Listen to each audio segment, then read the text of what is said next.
It is a tragedy. Hannah is too unstable to appreciate a home like this. But at least we are here to protect it. My mother's voice came through my phone perfectly clear, streamed live from the living room security camera I was watching. I sat in my freezing car, parked 50 feet away in the dark, watching them toast with my vintage Cabernet. They thought I was locked in a psych ward. They didn't know I was holding the digital admin keys to the entire property. Protection detail is over, Mom, I whispered. I tapped system reset. Instantly, the entire lodge went black. Inside the lodge, the lights died instantly. It wasn't a flicker, it was a total blackout.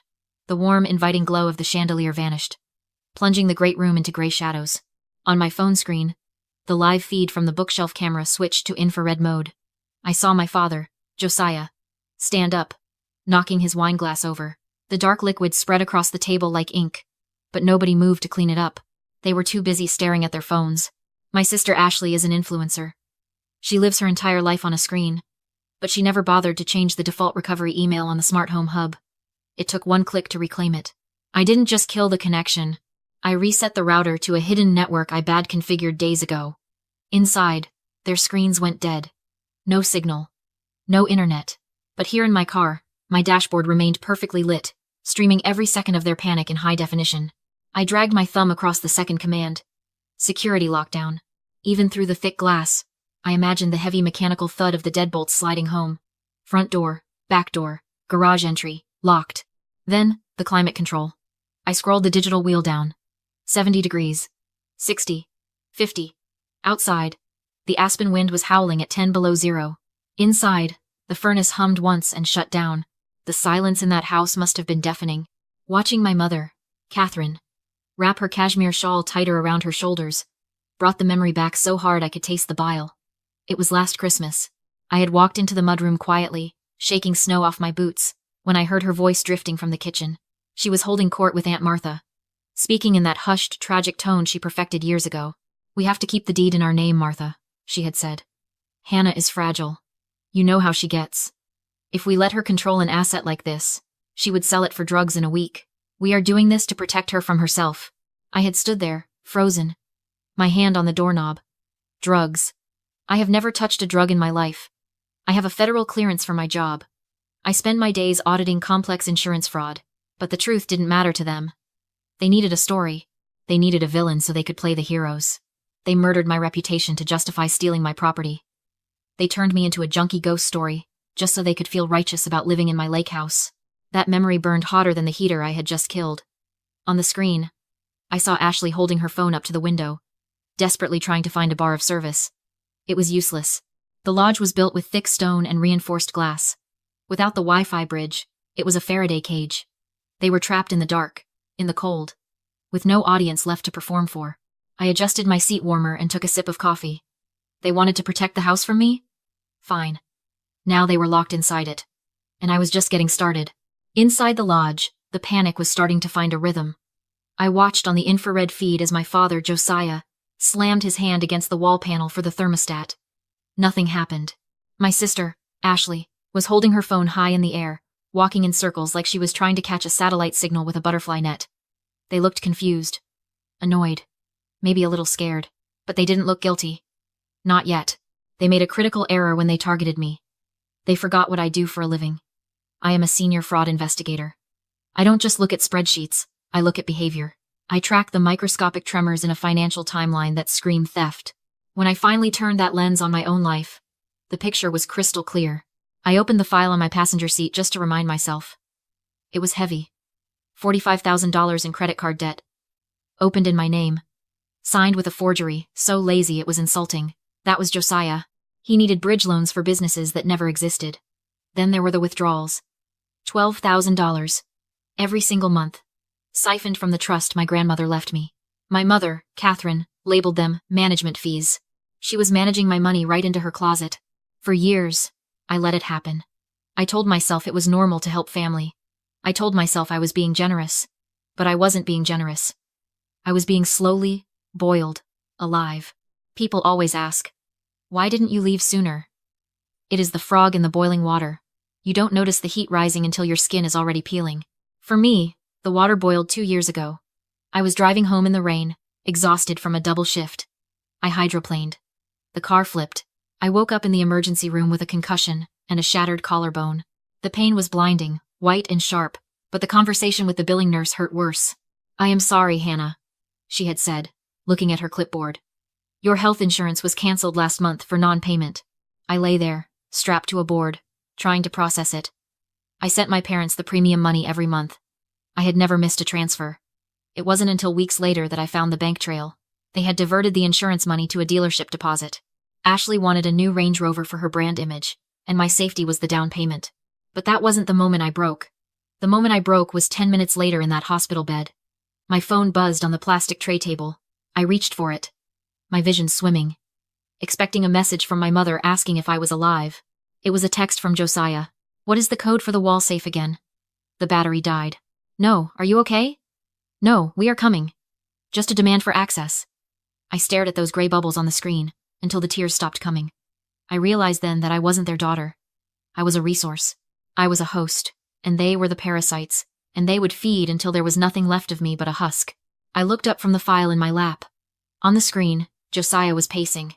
He was wearing his expensive coat, the one he bought with my credit line. He looked angry. Good. He should be. I had spent 2 years planning this night, documenting every theft, every lie, every forged signature. I wasn't the daughter who lay in that hospital bed anymore. I was the bill collector. And tonight, the debt was due. On the screen, the temperature readout dropped another degree. 48. Inside the lodge, the movement changed. It wasn't just panic anymore. It was the frantic, jerky motion of trapped animals. They tried the front door first. I saw the latch turn. Saw them push out into the snow. But they didn't get far. The driveway is a 1/4 mile long, steep, and iced over. At the bottom stands a 12-foot electric gate. I disabled the gate motor 5 minutes ago.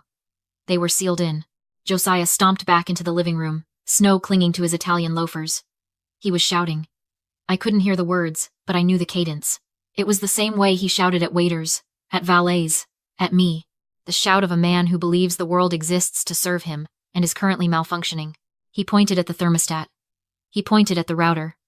Then he turned his eyes to the massive sliding glass door that led to the patio. Don't do it, I whispered, gripping the steering wheel. Be exactly who I think you are. He marched to the fireplace. He bypassed the poker and grabbed a piece of birch firewood, thick as a thigh. My mother, Catherine, grabbed his arm. He shoved her off. This is the thing about bullies. They don't know how to fix things, they only know how to break them. When they lose control, they don't de-escalate. They explode. Josiah swung the log. Crack. The sound didn't reach me, but the spiderweb fracture on the infrared feed was beautiful. The safety glass held for a second, a testament to the money I spent building that place. But Josiah swung again, and again. On the third strike, the barrier gave way. Shards of reinforced glass rained down onto the hardwood floor. A gust of sub-zero wind rushed into the living room, blowing the curtains wild. I let out a breath I didn't know I was holding. Up until that second, this was a civil dispute. It was a messy family squabble over residency and keys. The police hate civil disputes. They tell you to call a lawyer and walk away. But the moment that glass shattered, the math changed. Josiah wasn't a resident locked out of his home. He was an intruder forcibly entering a property he didn't own. He had just committed vandalism and breaking and entering. Ashley scrambled through the broken door, phone in hand. She must have caught a rogue signal near the window or used the emergency-only dialer. I watched her pacing the deck, screaming into the device, her free hand waving frantically at the dark tree line. Yes! We are trapped! I imagined her screaming. Someone hacked the house. They are holding us hostage. Send everyone. She thought she was saving herself. She thought she was the hero of her own survival movie.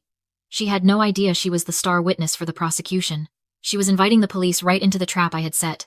And she was doing it with a felony record of the call. I started the engine. The heater kicked on, blowing warmth over my frozen fingers. It was time to go meet the guests. The blue lights cut through the aspen darkness like a strobe light. 2 patrol SUVs crunched up the icy driveway, their tires slipping on the grade I hadn't salted. Inside the lodge, the relief was immediate and pathetic. The moment the sirens stopped, my mother, Catherine, ran out the front door, the one that was still locked, forcing her to scramble through the shattered patio glass like a burglar. She waved her arms at the officers, wrapping her shawl tight, playing the damsel in distress role she had perfected over 30 years of marriage. Thank God, she screamed, rushing toward the lead deputy. We are under attack. Someone hacked the system. They locked us out in the cold. Josiah followed her, trying to look authoritative despite the snow soaking his socks. Officer, I want a full report filed. This is cyber terrorism. We have been held hostage in our own home. I picked up the black binder from the passenger seat. It weighed 4 pounds. It felt like a brick. I opened my car door and stepped out into the wind. The cold hit me instantly, biting through my coat. But I didn't shiver. I walked down the driveway, my boots crunching loud enough to make the deputy turn his head. Ma'am. Stay back, the officer shouted, hand resting near his belt. We have a disturbance call. I know, I said, my voice cutting through the wind. I am the one who locked the doors. Catherine froze. Her head snapped toward me. For a second, she looked like she was seeing a ghost. Then her face twisted into that familiar mask of pity and condescension. Hannah? She turned to the officer, lowering her voice to a stage whisper. Officer, this is my daughter. She is having an episode. We have been trying to get her help. She must have done this. Please, be gentle with her. The officer relaxed, his shoulders dropping. He let out a sigh that puffed white in the air. Okay, folks. Let's calm down. This sounds like a civil dispute. If you have keys, let's just... It is not a civil dispute, I said.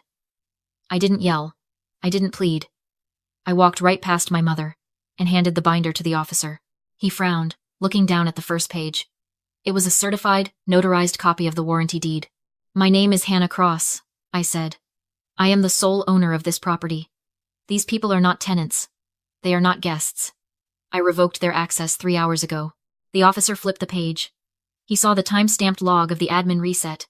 He saw the copy of the text message I sent Josiah a week ago. Do not enter my property again. Officer, look at the patio. I pointed to the jagged hole in the glass where the heat was escaping. That man just smashed a reinforced window to force entry into a home he does not own. That isn't a family squabble. That is breaking and entering. Josiah stepped forward, his face purple. Now listen here. I paid for this house. I put it in her name for tax purposes. She is mentally unstable. Tax purposes? The officer looked up from the binder. His eyes were different now. The boredom was gone, replaced by the cold calculation of law enforcement assessing a suspect. Sir, do you have any proof of ownership? A deed? A utility bill in your name? I have a lease! Josiah sputtered, patting his pockets frantically. We signed a lease 3 years ago. It is in my safe. A lease, I repeated. I looked at the officer. Ask him to show it to you. Then turned to tab 3. The trap had just snapped shut. The officer took the document Josiah pulled from his briefcase, a crisp, pristine lease agreement dated 3 years ago. It looked official. It had signatures. It had a notary stamp. To the untrained eye, it was a get-out-of-jail-free card. See? Josiah smirked, his confidence returning like a bad habit. We have a valid lease. This is a civil matter. Tell her to unlock the door before I sue her for illegal eviction. I didn't argue. I didn't interrupt. I just watched the officer read it. He looked up, wavering. This was the moment the system usually fails victims. A piece of paper, even a fake one, creates reasonable doubt, and the police walk away. Officer, I said, my voice flat. Please look at the bottom right corner of that page. Do you see the faint yellow dots? The officer squinted. What? Machine identification code, I said. Every color laser printer leaves a microscopic tracking pattern. It tells you the serial number of the printer and the exact time the document was created. I opened the binder to tab 3. The lease Josiah claimed proved ownership. The same one he had emailed his lawyer yesterday. Beside it sat the forensic report I'd ordered overnight. That lease wasn't printed 3 years ago, I said. The yellow dot metadata shows it was printed yesterday morning at 10:42. On the HP LaserJet in my father's home office. Josiah went pale. It's a reprint, he blurted. We lost the original. A file created yesterday, I asked. And the ink is fresh. If it's 3 years old, why didn't it exist until 24 hours ago? The officer's expression hardened. Sir, he said, stepping closer. Do you have any other proof of residency? It's inside, Josiah shouted. There's more, I said, turning to tab 4. My sister Ashley says she lives here. Right? I do, she screamed. Yes, while collecting state rental assistance. I handed over the documents. For 18 months she claimed to be a low-income tenant paying rent to a landlord who doesn't exist. $24,000 in fraud. The officer compared the forms to the lease. You can't be a homeowner and a subsidized renter, I said, looking at my father. So, either the lease is fake, or your daughter committed wire fraud. Which is it? There was no escape. Dispatch, the officer said into his radio. I need a supervisor. Possible forgery and fraud. He cuffed Josiah. Ashley didn't cry. She watched, panicked, then lunged for my coat. "She has drugs," she screamed. "Search her." The officer pulled a small bag of white powder from the pocket. My family relaxed. They thought they'd won. I pulled out my phone. "There's a camera in that planter," I said. "Here's the live feed." On screen, Ashley reached into her bra, stuffed the bag into my coat, then turned to scream. The officer watched twice. "You're under arrest," he said, snapping cuffs onto her wrists. Catherine stood frozen, as both her husband and daughter were led to separate cars. "Get off my driveway," I told her. The tow truck arrived next. Josiah's tags were expired. The Lexus was hauled away, leaving her stranded in the snow. I walked inside, boarded up the shattered door, poured myself a glass of wine, and opened the folder labeled Case 894. Family. 3 years of evidence. I dragged it to the trash. The house finally felt quiet. Cold. Clean. I took a sip. Freedom tasted sharp and perfect.